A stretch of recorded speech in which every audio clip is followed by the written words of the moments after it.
Hello everyone, I hope you are doing well. So जैसा कि आप सबसे हमने प्रॉमिस किया था कि जो भी डिटेल्स होंगी आपको विद इन कमिंग डेज़ में आपको मिल जाएंगी, तो उसी मैसेज का रिप्लाई करते हुए टीम ने आपको जो पीडीएफ्स के जो शेड्यूल थे, जो एमएमपी प्रोग्राम है हमारा या जो हमारा पीएमपी प्रोग्राम है, इसकी डिटेल्स जो हैं वो आप इस पीडीएफ से देख सकते हैं। ठीक है, इसमें हमने कैसे आपको एनरोल करना है, ठीक है, कैसे आपको जो है वो यहाँ पे डिटेल्स, क्या प्रोग्राम की डिटेल्स रहेंगी, वो सारी चीज़ें हमने इन पीडीएफ्स में दी हैं। जो भी 26 के लिए जो बच्चे प्रिपेयर कर रहे हैं और जिन्होंने ऑलरेडी टीम को बोल के रखा था कि आप जब भी शेड्यूल आएगा हमें फॉरवर्ड कर दीजिएगा, तो ये उनके लिए आप जाके यहाँ से दे सकते हैं। अब इसके साथ साथ ही पहले मैं आपको बता दूँ, इसमें हम जो है वो प्रॉपर ये जो चीज़ें हैं जो अभी तक की हमें, आपको पता है कि हम जो है वो महीने में एक वीडियो लाते हैं। उसमें जो भी आपकी क्वेरीज़ रहती हैं जो टीम को फॉरवर्ड होती हैं या जो पर्सनली मुझे बच्चे जो है वो ईमेल पे फॉरवर्ड करते हैं या टीम को फॉरवर्ड करते हैं हमारी हेल्प पे, तो उन सारी क्वेरीज़ को हम जो है वो यहाँ पे इन द मंथ एंड या उन मिड में हम जो है वहाँ पे डिस्कस करते हैं। इसमें आपकी क्वेरीज़ जो थी वो मीन्स की टेस्ट सीरीज़ को लेके थी। 25 की तो आपकी ऑलरेडी चल ही रही है, ये 26 के लिए और ये भी 26 के लिए ये आपकी क्वेरीज थी।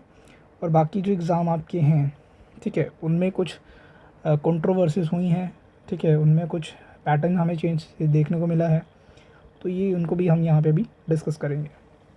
ठीक है, तो अभी इससे पहले मैं आपको थोड़ा सा इसमें डिटेल में अभी बात करेंगे हम। तो सबसे पहले हम ये देख लेते हैं कि सबसे पहले आप ये देख लीजिए कि जो भी डिटेल्स आपको पीडीएफ में मिल जाएंगी, एनरोलमेंट कैसे करना है, डिटेल्स क्या हैं, क्या कितने टेस्ट रहेंगे, वो सारे, ठीक है, वो तो आप देख लेंगे।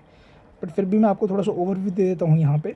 आपको 15 मई से आपके टेस्ट जो है वो शुरू हो रहे हैं। बच्चे ऑलरेडी जो है वो हमारा ये हमारा पहली बात तो सबसे पहले ये चीज़ बता दूँ आपको, ये हमारा बच्चे कह रहे थे कि सर आपने ये B2 लिखा है वहाँ पे, जो हमारे ग्रुप पे जिसने शेयर किया था ये, तो उन्होंने वहाँ पे B2 लिखा था, उन्होंने बैच 2 होना चाहिए था, ये बैच 2 है। हमारा सेकंड बैच जो है वो 26 का जो MMP प्लस PMP प्रोग्राम है उसका। अब ये MMP और PMP क्या है, मेंस मेंटरशिप प्रोग्राम और प्रीलिम्स मेंटरशिप प्रोग्राम। ठीक है, इसमें जो है वो हमने प्रॉपर जो आपकी टेस्ट सीरीज़ रहती हैं, मेंटरशिप रहती है, जो कंटेंट रहता है, current affair updates, framework notes, theme notes, वो सब कुछ आपको यहाँ पे मिलता है। ठीक है, इस मेंटरशिप प्रोग्राम में अब कुछ बच्चों ने ये भी मतलब मैसेज किया था और टीम ने भी मुझे ये चीज़ फॉरवर्ड की है कि कुछ बच्चे जो है वो कंबाइंड लेना चाहते हैं। ठीक है, वो PMMP प्रोग्राम में एनरोल करना चाहते हैं। तो देखिए, उसके लिए भी अभी मैं बात करूँगा यहाँ पे कि कैसे आप उसमें एनरोल कर सकते हैं। तो सबसे पहले अभी यहाँ पे डिटेल में बता दूँ कि यहाँ पे आपके 25 टेस्ट होंगे मेंस के लिए। ठीक है, मेंस में आपके 25 टेस्ट होंगे। इन 25 टेस्ट में हमारा जो है वो टारगेट क्या है कि हमने 15 जो है वो सब्जेक्टिव टेस्ट रखे हैं, 10 हमने जो है वो FLTs रखी हैं, और इसी के बीच में आपका JNK भी कवर है, आपका ऐसे भी कवर है और आपका जो है वो एथिक्स भी कवर है। आपको मतलब क्यों SRJ के साथ जाना चाहिए, एक तो जो हमारा रिज़ल्ट है, हमारे ऑलरेडी 24 में हमारी अच्छी खासी सिलेक्शंस हुई हैं। ठीक है, 24 में अच्छी खासी सिलेक्शंस हुई हैं, पहले भी हुई हैं। ठीक है, उसके बाद जो हमारा 24 का मेंस था, 24 के मेंस में हमारे डायरेक्ट जो थी वो थीम्स थी, वो हमारे डायरेक्ट जो है वो हमें हिट्स देखने को मिले हैं थीम वाइज। ठीक है, तो वो भी हम यहाँ पे कवर करेंगे। अब for the sake of test series ही हम टेस्ट नहीं करते, यहाँ पे 15 है, उसके बाद 10 टेस्ट ये हैं। ये आपके शेड्यूल आपका इसका बाद में मिलेगा जब आपका प्रीलिम्स हो जाएगा। ठीक है, प्रीलिम्स के बाद हम इसका प्रॉपर अलग से एक शेड्यूल आएगा, टीम आपको वो फॉरवर्ड कर देगी। अब यहाँ पे एक चीज़ और देखिए, 10 टेस्ट तो आपने मतलब जो आपके 15 टेस्ट हैं ये तो आप करेंगे। अब ये for the sake of test series, सिर्फ टेस्ट सीरीज़ ज्वाइन करनी है, अगर आपका वो मोटिव है कि मैं सिर्फ टेस्ट लिख लूँ, तो फिर आप मतलब मैं आपको रिकमेंड ये नहीं करूँगा कि आप कोई भी टेस्ट सीरीज़ देख सकते हैं। हमारा मेन मोटिव ये है कि हम इस टेस्ट सीरीज़ में हम क्या कर रहे हैं। ठीक है, हमने ये जो 500 प्लस जो हमने थीम्स आइडेंटिफाई की हैं, इन 500 थीम्स में हमने क्या किया है, देखिए सबसे पहले हमने जो है वो 10 साल के यूपीएससी के PYQs 2018 से लेके अभी तक के 2024 तक का जो मेंस हुआ है देखिए पीएससी का, उसके PYQs, ठीक है। इसके साथ साथ ही जो स्टेट PCS के एग्ज़ाम होते हैं, जैसे आपको पता ही कि SRG की फैकल्टी और जो टीम मेंबर्स हैं वो सिर्फ JNK से नहीं है, वो बाहर से भी हैं, तो वो भी जो इंपॉर्टेंट थीम्स रहती हैं, जो आइडेंटिफाई होती हैं, जो हमें लगता है कि यहाँ से क्वेश्चन पूछे जा सकते हैं, और रिसेंटली पिछले साल पूछे गए हैं, पिछले सालों में काफ़ी पूछे गए हैं, ठीक है। तो हम ये थीम्स वहाँ से आइडेंटिफाई करके हम उनका कॉम्प्रिहेंसिव प्लस 2 साल का करंट अफेयर भी हम यहाँ पे कवर करते हैं, ठीक है। ये सारी चीज़ों को कंबाइन करके हमने एक टेस्ट, थीम बेस्ड टेस्ट बनाए हैं। ये सारे टेस्ट आपके थीम वाइज रहेंगे कि कौन कौन सी थीम्स कितनी बार रिपीट हुई है, कि जैसे पॉलिटी में 32 थीम्स हैं, इकॉनमी में 35 थीम्स हैं, ठीक है। वो तो उन थीम्स के अकॉर्डिंग ही हम आपकी टेस्ट सीरीज़ बनाते हैं। अब इसमें इन टेस्ट सीरीज़ के साथ साथ जैसे आपको समझ आ गया कि क्या फॉर्मेट रहेगा, क्या हम कर रहे हैं इन टेस्ट सीरीज़ में, ठीक है। ये आपके सब्जेक्ट्स दिए हैं, सब्जेक्ट वाइज हम चलेंगे, ठीक है। फिर यहाँ पे world history, Indian geography, world geography, Indian geography, ठीक है। ये मॉडर्न हिस्ट्री की सारी डिटेल्स आपको दी हैं। इसके साथ साथ ही इन्हीं के थीम्स के बेसिस पे जो PYQs हैं या जो भी इंपॉर्टेंट थीम्स हैं, उन्हीं के बेसिस पे हमने कुछ, जैसे JNK में JNK स्पेसिफिक जो मेंस का मटेरियल है, जैसे JKSSB के लिए तो काफ़ी भरा मटेरियल है, सारा मटेरियल पड़ा हुआ है, बट वो मटेरियल आपको मेंस में कैसे यूटिलाइज़ करना है, वो मेंस में काम नहीं आ सकता आपके, उसके लिए आपको कंटेंट चाहिए, आपको एनालिसिस चाहिए। तो उसी एनालिसिस का जो वो गैप था, उस गैप को ब्रिज करने के लिए हमने जो है वो आपका थीम बेस ये नोट्स बनाए हैं। ये हमने 23 में भी बच्चों को दिए थे, 24 में भी बच्चों को दिए हैं, अब 25 में भी बच्चों को ये हम दे रहे हैं ये थीम्स, ठीक है। इसी थीम्स में हमने जो है वो आपका जितने भी की टॉपिक्स हैं, जैसे जो लिटरेचर हो गया, आर्ट एंड कल्चर हो गया, ठीक है, सूफीज़म हो गया, जो भी इंपॉर्टेंट थीम्स हैं हमने वो सारी यहाँ पे कवर की हैं। और हमारे इसके साथ साथ हमारे JNK बेस्ड नोट्स भी हैं, हमारे टेलीग्राम पे अवेलेबल हैं, जाके आप वो चेक कर सकते हैं, ठीक है। वो भी आपको फ्री में वहाँ पे अवेलेबल हो जाएंगे, वो पड़े हुए हैं वहाँ पे, आप चेक करके देख सकते हैं वहाँ पे। इस थीम्स में हम आपको प्रॉपर फ्रेमवर्क देते हैं। इस थीम्स में हम आपको प्रॉपर जो भी अपडेट्स रहती हैं, करंट अफेयर अपडेट्स हैं, जो भी है कि आपको JKPSC कैसे पूछता है, ठीक है, हम वो सारी चीज़ें यहाँ पे कवर कर सकते हैं। इसका जो मतलब इसका जो सैम्पल PDFs हैं उसको आप यहाँ पे चेक कर सकते हैं। ये आपको PDF, ये जो स्क्रीनशॉट मैंने लिया है, ये PDF ही है। इस PDF में सारी चीज़ें दी गई हैं, ठीक है, जाके आप वहाँ पे देख सकते हैं। तो ये तो बात रही आपकी मेंस की, ठीक है। अब बात करते हैं आपकी प्रीलिम्स की। देखिए प्रीलिम्स में हमने जो टेस्ट आपके शुरू हो रहे हैं वो 9 जून से शुरू हो रहे हैं। इसमें हम आपके 10 टेस्ट लेंगे, ठीक है। जो सब्जेक्टिव टेस्ट रहेंगे, प्रेस करंट अफेयर भी इसमें रहेगा, कवर रहेगा। फिर उसके बाद हम आपके 5 जो है वो FLTs लेंगे GS के, और 5 ही हम आपके CSAT के FLTs यहाँ पे कवर करेंगे। इसके साथ साथ ही हमने जो ये टेस्ट सीरीज़ हम ये कवर करेंगे, ठीक है। अब ये तो प्रीलिम्स और मेंस की बात तो आ गई, ठीक है। अब ये मतलब जैसे आपको एक मैसेज भी मतलब गया होगा ग्रुप में कि आपको एक हॉलिस्टिक अप्रोच लेके चलना पड़ेगा। सोली मेंस फोकस्ड या सोली प्रीलिम्स फोकस्ड जो अप्रोच है वो अब काम नहीं करती, ठीक है। तो उस पर भी अभी बात करेंगे। देखिए आपको ये प्रॉपर हम यहाँ पे भी डिस्कस करेंगे कि कैसे आपको चलना है यहाँ पे, ठीक है। अभी एक चीज़ यहाँ पे मैं डिस्कस करना ये चाहूँगा कि जैसे हमने यहाँ पे आपका मेंस 25 के लिए जो भी आपके जो मेंस 25 के बच्चे हैं, अब कुछ बच्चे जो है वेट कर रहे होंगे मैसेजेस की, तो जैसे मैं आपको बता दूं कि अब आपको 15th जो आपको नोट्स थे वो आपको ऑलरेडी अवेलेबल हो चुके हैं, आपके टेस्ट सारे अवेलेबल हो चुके हैं, ठीक है। मतलब जितने भी चीज़ें थी वो आपको अवेलेबल हो चुकी हैं। अब एक लास्ट 1 पेजर नोट्स की रिवीजन नोट्स आपको मिलेंगे, ठीक है। वो रिवीजन नोट्स आपको अब मिलना शुरू हो जाएंगे, ठीक है। तो उनको जो है वो आप देख लीजिएगा। ये सिर्फ़ और सिर्फ मेंस वाले बच्चों के लिए है, जो 25 वाले बच्चे, ठीक है। अब बात करते हैं फिर से 26 पे आते हैं।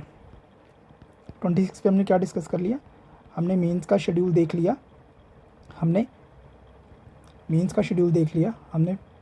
प्रीलिम्स का शेड्यूल देख लिया।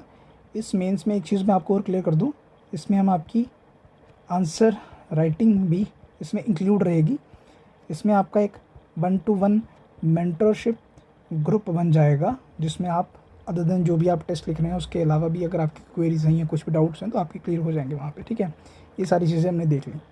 अब मतलब एक चीज़ जो मुझे भी मैसेज में आई या टीम को भी मैसेज में आई कि GKSSB के रिगार्डिंग जो उन्होंने पैटर्न चेंज किया है, उसमें भी बच्चों ने जो है वो कुछ मैसेज किए थे। तो JKSSB वाले बच्चों के लिए मेरा एक ही सिंपल ये मोटिव रहेगा, एक ये मैसेज रहेगा कि आप जो है वो लो हैंगिंग फ्रूट्स को आप टारगेट करो, ठीक है। करंट अफेयर को अच्छी तरह से पढ़ो, लो हैंगिंग फ्रूट्स को टारगेट करो, जो JKPSC के जो PYQs हैं उनको देखो, अपनी अप्रोच को सही करो, और जो मैथ्स जो मतलब लो हैंगिंग फ्रूट्स हैं उनको टारगेट करो, उनको अच्छे से कर लो। बाकी आपका देखिए पैटर्न तो आपका मतलब डिफ़िकल्ट होता ही रहेगा। और कुछ बच्चे कह रहे थे कि AI से भी पेपर जनरेटेड है। देखिए AI से अगर पेपर जनरेटेड है वो गलत नहीं है, AI का अगर यूज़ कर रहे हैं तो वो कोई बात नहीं, बट डिपेंड ये करता है कि क्या वो AI का यूज़ करके जो आपके सिलेबस में चीज़ें पूछी गई हैं या दी गई हैं क्या वही पूछ रहे हैं। अगर वो नहीं पूछ रहे तो दिक्कत है, ठीक है।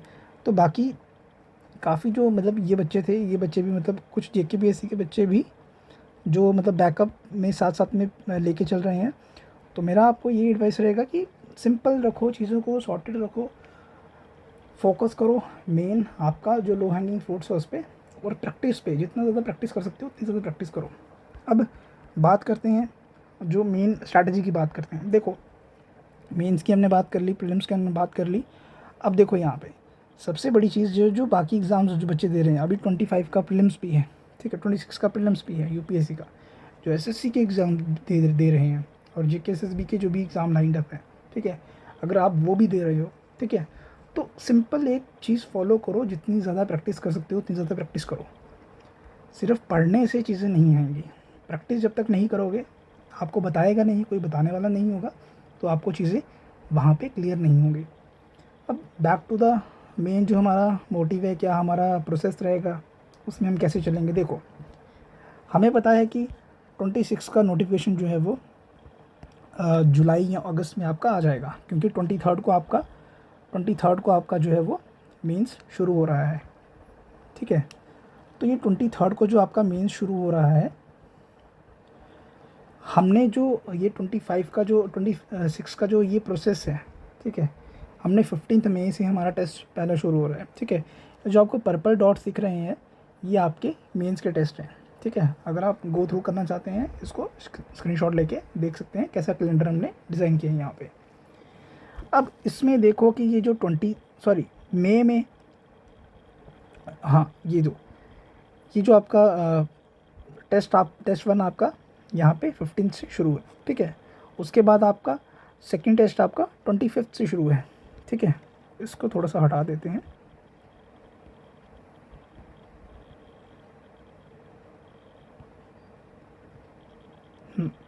तो ये जो टेस्ट है आपका, ये यहाँ पे आपका पहला टेस्ट आपका यहाँ से शुरू है, ठीक है। दूसरा टेस्ट आपका 25 को है। हमने 10 डेज़ का हमने यहाँ पे गैप दिया है। इन 10 डेज़ में आप जो है वो अपना जो भी आपने कंटेंट पढ़ना है, जो आपने रिफाइनमेंट करनी है अपने कंटेंट में, जो आपने अपने कंटेंट में जो है वो इम्प्रूवमेंट करनी है वो आप कर लीजिए। उसके बाद आप टेस्ट दे सकते हो। सबसे बड़ी बात, क्या ये शेड्यूल फ्लेक्सिबल है, क्या आपको इसी शेड्यूल में आपको टेस्ट लिखने हैं, जिस डेट पे आपको टेस्ट दिए हैं क्या आपको उसी डेट पे टेस्ट लिख के सबमिट करना है? नहीं, फ्लेक्सिबल शेड्यूल है। आपकी अपनी कन्वीनियंस के हिसाब से जब आपको लगता है कि आपका वो सब्जेक्ट प्रिपेयर हो गया है तब आप जो है वो टेस्ट लिखिए। पहला टेस्ट आपका पॉलिटी का है। इसमें आप एक चीज़ और भी देखिए, हमने जो हाई वेटेज टॉपिक्स हैं हमने वो पहले रखे हैं, जिनका हाई वेटेज है, जैसे पॉलिटी कॉन्स्टिट्यूशन का हाई वेटेज है, और गवर्नेंस सोशल जस्टिस का, ठीक है, मतलब ये जो GS2 का हाई वेटेज है। फिर उसके बाद आपका ज्योग्राफी का हाई वेटेज है, ठीक है, हिस्ट्री का हाई वेटेज है। अब बच्चे बात करेंगे कि सर आपने IR को बाद में रखा है। देखिए IR में हमने पहले इसलिए नहीं रखा क्योंकि इसमें आपको क्या है कि IR में अपडेट्स काफ़ी रहती है, डायनेमिक सब्जेक्ट है, अपडेट होता रहता है, तो इसीलिए हमने एक सर्टेन डेट रखी कि 2 अक्टूबर तक आपकी जितनी भी आपकी जो डिटेल्स रहेंगी, जो अपडेट्स रहेंगी, वो आपकी हम उस टेस्ट में पूछ लेंगे। अब बात करते हैं बाकी इस पे आते हैं। 26 का नोटिफिकेशन भी देखेंगे कि क्या प्रोसेस रहेगा, जो हमने मतलब इन प्रोसेस में जो चीज़ें रहेंगी। ठीक है, मेंस में हमने देख लिया कि आपका 15 सब्जेक्टिव टेस्ट होंगे, 5 आपके सॉरी हाँ, तो आपके मेंस में 25 टेस्ट हैं, आपके 15 सब्जेक्टिव, 5 एफएलटीज़। जो आपके एफएलटीज़ किस हिसाब से होंगे, ये आपके जो है वो कंसोलिडेशन टेस्ट होंगे, और जो फाइनल आपके रिवीजन टेस्ट होंगे वो आपके ये 5 एफएलटीज़ हैं। तो टोटल आपके यहाँ पे 25 एफएलटीज़ होंगे। इसमें जैसे मैंने आपको बता दिया कि कौन कौन से सब्जेक्ट्स कवर रहेंगे। अब ये जो शेड्यूल रहेगा, हमारा मोटिव है कि हमें पता है कि हमारा नोटिफिकेशन जो है वो जुलाई या अगस्त में आ जाएगा। मोटिव ये है कि इस नोटिफिकेशन से आने से पहले पहले आप यहाँ पे देख रहे होंगे हमने 1 2 3 4 5, हमारा ये मोटिव है कि नोटिफिकेशन आने से पहले पहले कम से कम भी 5 से 6 सब्जेक्ट्स जो प्रीलिम्स प्लस मेंस दोनों में आते हैं और उनका वेटेज भी ज़्यादा है, हम उनको कवर कर लें। एक बार अगर हमने ये चीज़ें कवर कर ली तो फिर हमें प्रीलिम्स के लिए, जैसे आपको पता है कि प्रीलिम्स थोड़ा डायनेमिक हो रहा है, वो सर्टेनिटी अनसर्टेनिटी ज़्यादा है। ठीक है, सर्टेनिटी उतनी नहीं है, तो उसको भी हमने यहाँ पे माइंड में रखा है। उसी हिसाब से हमने ये आपका सारा शेड्यूल जो है वो फ्रेम किया है।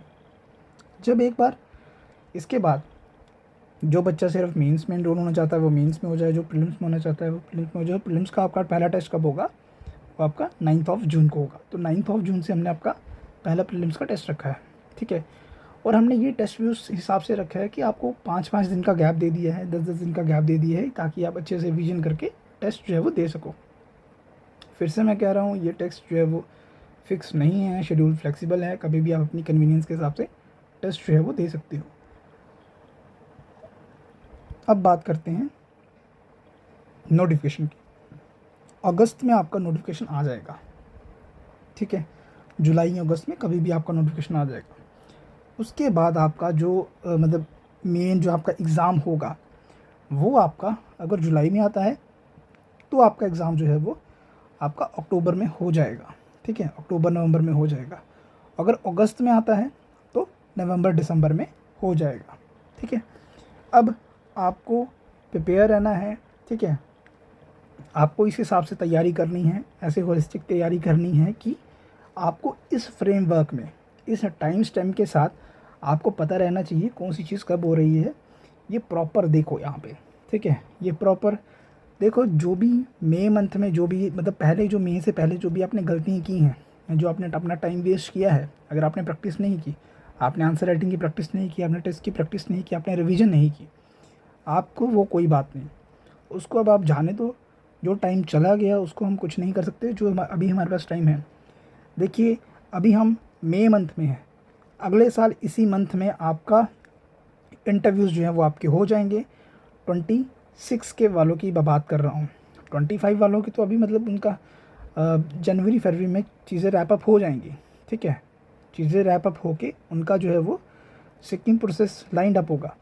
और 26 वाले बच्चों के लिए मैं ये कह रहा हूँ कि अगर आपने ये टाइम सारा संभाल लिया, ये जो 6-7 महीने हैं, 6-7 महीने में नोटिफिकेशन आने से पहले और नोटिफिकेशन आने के बाद जो प्रीलिम्स हो जाएगा, उसके बाद भी ये जो टाइम है, अगर आपने ये टाइम संभाल लिया तो आपका प्रीलिम्स भी इजीली हो जाएगा, आपका मेंस भी इजीली हो जाएगा। देखो एक चीज़ यहाँ पे ध्यान से समझो, नोटिफिकेशन आने के बाद आपको 4 महीने मिलते हैं। प्रीलिम्स होने के बाद मेंस, प्रीलिम्स और मेंस का जो गैप रहता है वो रहता है कम से कम 5 महीने का। ठीक है, आपको यहाँ पे और नोटिफिकेशन के बाद, नोटिफिकेशन से पहले हमारे पास कितने मंथ हैं, हमारे पास 2.5 महीना है। ठीक है, 2.5 मंथ्स हैं हमारे पास बिफोर नोटिफिकेशन।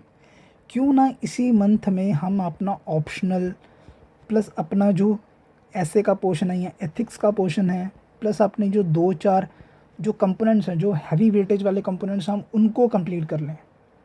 एक बार अगर आपने ये कर लिया, माइंड यहाँ पे स्टेबल हो जाएगा।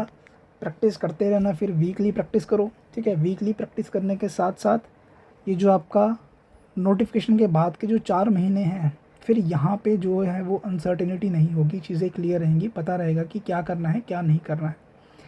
फॉर एग्ज़ाम्पल प्रीलिम्स क्लियर हो भी गया, कुछ भी आपने मेहनत की है, तुक्का लगा है, कुछ भी हुआ है, प्रीलिम्स क्लियर हो गया, लेकिन मेंस अगर ऑप्शनल नहीं प्रिपेयर होगा, आधा थोड़ा सा ऑप्शनल नहीं कंप्लीट हुआ होगा, कम से कम भी एक पेपर पूरा कंप्लीट नहीं हुआ होगा, एथिक्स ऐसे का कोई कभी प्रैक्टिस की ही नहीं होगी, कभी देखा ही नहीं होगा, ठीक है, मेंस के कोई 1-2 कंपोनेंट भी नहीं पढ़ा होगा, ठीक है, तो फिर यहाँ पे दिक्कत आएगी। फिर इन 5 महीनों में हमने देखा है काफ़ी, मतलब 6-7 साल का एक्सपीरियंस है, देखा है बच्चों को कि कैसे वो मतलब लास्ट के जब टाइम आता है, जब वो 5 महीने में कितना मतलब रश में रहते हैं, चीज़ें नहीं पता लगती कि क्या करें क्या नहीं करें। इसी टाइम पे इसीलिए कह रहे हैं बार बार, जो आपको जो बच्चे भी मैसेज करते हैं टीम को, ये जो बार बार आपके मेंटर्स को चीज़ें बोलते हैं कि सर आपको बताइए, मतलब जो जो भी क्वेरीज आपको पूछते हैं वो आपको बता देते हैं कि ये चीज़ फॉलो कर लो। और इसी प्रोसेस में, इसी 5 महीने में जो आपने अपने प्रैक्टिस जितनी हो सकती है, अगर इस टाइम पे ही मतलब चीज़ें पढ़ना शुरू करोगे तो फिर दिक्कत वाली बात है। फिर वो सिलेक्शन या वो जो 850 का जो वो बॉर्डर है कि 850 के पार जाना है, मेंस में 850 प्लस लेना है, तो वो फिर क्लियर नहीं हो सकता, ठीक है। 5 महीने में मतलब वो 1-2 बच्चे की एक्सेप्शन, मतलब 5-10 एक्सेप्शन रहती हैं। कोई बच्चा होगा काफ़ी मतलब सुपर जीनियस होगा, वो तो ले लेगा, बट मैं जनरल बात कर रहा हूँ यहाँ पे कि आपको ये जो 5 महीने जब बचेंगे, अभी ये जो 2-2.5 महीने यहाँ पे थोड़ी सी भी ये जो मतलब अलर्टनेस दिखा दी, तो फिर ये 4 महीने प्रीलिम्स के अच्छे से निकल जाएंगे। और फिर जब ये 5 महीने मेंस के मिलेंगे, 5 या 6 महीने जो भी मेंस के मिलेंगे, इसमें फिर आपको पता रहेगा कि मेरे को यहाँ पे सिर्फ टेस्ट लिखने हैं, प्लस मेरे को यहाँ पे सिर्फ रिवीजन करना है, ठीक है। बाकी मतलब काफ़ी बच्चों को हम देखते हैं, मैं पर्सनली भी देखता हूँ बच्चों को कि बच्चे मतलब पिछले 3-3 4-4 साल से एग्ज़ाम दे रहे हैं, वही लूप में बार बार फंस रहे हैं, कभी मेंस नहीं होता, कभी प्रीलिम्स नहीं होता। रीज़न क्या है? रीज़न यही है कि जब टाइम दिया गया है या जब टाइम होता है, तब वो मतलब बाकी चीज़ों के पीछे भागते हैं, उस टाइम को संभालते नहीं हैं। तो मतलब ये इस टॉपिक पे या इस सब्जेक्ट पे ये मतलब फाइनल वीडियो होगा। मतलब हर टॉपिक पे हमारा एक ही वीडियो रहता है और ये उसी में हम कंक्लूड कर सकते हैं सारी चीज़ें, और कंक्लूड कर भी लेते हैं हम सारी चीज़ें। तो इसमें भी हमने जो भी आपकी जितने भी क्वेरीज थी हमने वो कंक्लूड कर दी। इसके अलावा भी मतलब अगर आपकी कोई क्वेरी होगी कि मतलब जैसे बच्चों का रहता है कि सर कुछ बच्चे हैं जो मतलब यूपीएससी का प्रीलिम्स दे रहे हैं, ठीक है, अगर कईयों को डाउट है कि तैयारी नहीं है अच्छी, ठीक है, अब इस पे भी बात कर लेते हैं। मतलब काफ़ी हमारे स्टूडेंट्स हैं, ठीक है, प्रीलिम्स में अच्छा कर रहे हैं, जीएस में स्कोर भी अच्छा है, ठीक है, बट कॉन्फिडेंस नहीं आ रहा, या कई बच्चे जो है वो पहले दिसंबर तक 2025 में सिर्फ़ और सिर्फ प्रीलिम्स की तैयारी करते रहे, ठीक है, प्रीलिम्स क्वालिफाई हो गया, ठीक है, उसके बाद मेंस की तैयारी की, ठीक है। अब जेकेपीएससी ने जो शिफ्ट किया है, उस शिफ्ट की वजह से बच्चे सोच रहे हैं कि प्रीलिम्स दे या नहीं दे, और इस चीज़ को हमने पहले भी काफ़ी ज़्यादा क्लियर किया है कि किनको प्रीलिम्स देना है, किनको नहीं प्रीलिम्स देना है, ठीक है। तो ये रही बात आपकी सीएससी की, ठीक है, इसमें हमने चीज़ें आपको क्लियर कर दी हैं, किनको देना है किनको नहीं देना है। अगर आप मेंस दे रहे हो तो अभी इसको छोड़ दो, प्रीलिम्स अभी आपका जो मेंस है उस पर फोकस करो। और कुछ बच्चे अगर सीएपीएफ एग्ज़ाम है या सीडीएस एग्ज़ाम है, ठीक है, या कोई और आपका जैसे फॉर एग्ज़ाम्पल आपका जेकेएसएसबी का कोई एग्ज़ाम है, अगर आप वो दे रहे हो, अगर आप फ्रेशर हो, ठीक है, आपका या कोई वो बच्चा है जिसका प्रीलिम्स क्लियर नहीं हुआ, तो आप अप्रोच अपनी वही रखो, ठीक है। यहाँ पे आपको मेंस तो लिखना ही है, यहाँ पे मेंस कैसे लिखना है, यहाँ पे ऐसे के लिखना है, यहाँ पे आपको राइटिंग लिखनी है, मतलब रिटन टेस्ट भी एक होता है, ठीक है, वो करना है। इसमें तो नहीं होता बट यहाँ पे होता है, तो यहाँ पे उसकी प्रैक्टिस कर लो। उसकी प्रैक्टिस जब कर लोगे, ठीक है, चीज़ें मतलब क्लियर हो जाएंगी। सिलेबस तो ऑलमोस्ट सिलेबस तो सेम ही है, अब तो इसका लेवल भी मतलब हाई हो चुका है, ठीक है, तो कर लो। फिज़िक्स केमिस्ट्री मैथ्स इसमें भी आता है, उसमें भी आता है, ठीक है। यहाँ पे मैथ्स को यहाँ पे मतलब सीएससी में या जेकेपीएससी में सीसैट बोलते हैं, ठीक है, सीसैट यहाँ पे भी आता है, रीजनिंग कॉम्प्रिहेंशन यहाँ पे भी आता है, ठीक है। बाकी आपका जो जीएस का पोर्शन है, मतलब पॉलिटी, हिस्ट्री, ज्योग्राफी, वो तो सारी पूछी जाती है। तो उसको मतलब ऐसे करो ना, अपना शेड्यूल डिवाइड कर लो। अगर आप 8 घंटे पढ़ रहे हो तो 4 घंटे मेंस को दो, ठीक है।